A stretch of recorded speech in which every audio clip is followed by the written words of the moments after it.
All right, let's get this started. Let's see. No, we need more enthusiasm. Yeah, there we go. What comes after that? Yeah, I know how we're going to finish it.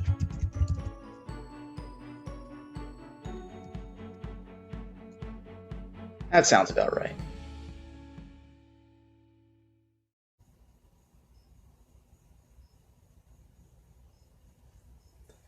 Hey everybody, welcome back to the Writer's Desk.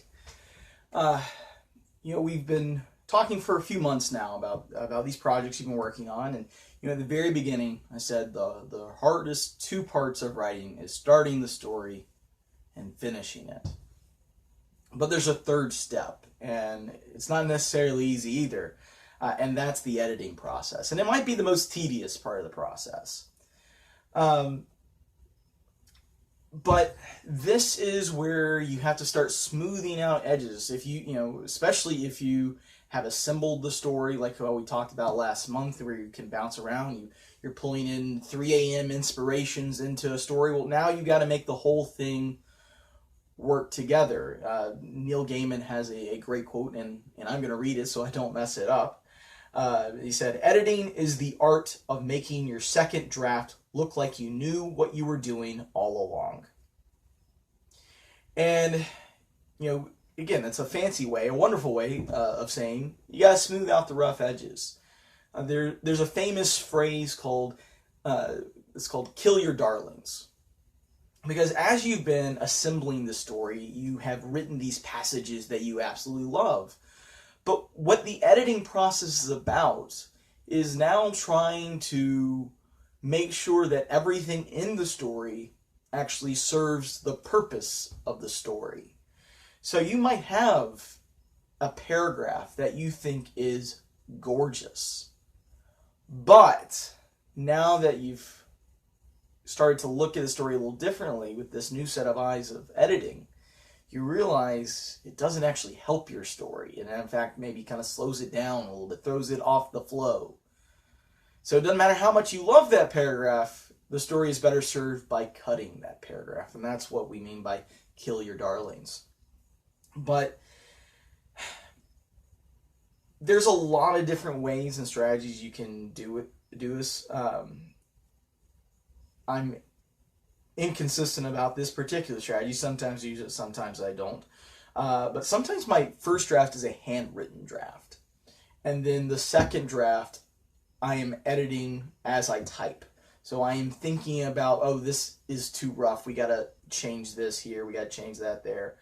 So typing helps create a kind of a natural second draft sometimes, if you're willing to write by hand. But again, as I said, I don't always even use that process. The other big advice I have is do not start editing right away. Take a breather, whether it's a couple days, a week, a couple weeks. I've taken a couple months before because my brain sometimes just really has trouble coming at something I have worked so long on with new set of eyes, so that new editing perspective.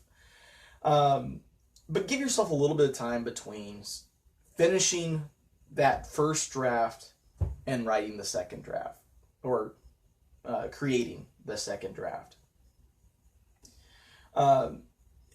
The third piece of advice is this is where you might, for the first time, bring a second set of eyes really into the project.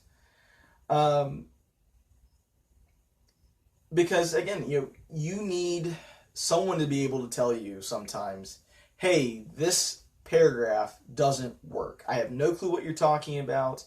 You might really love the paragraph, but it makes no sense. So either change it or delete it.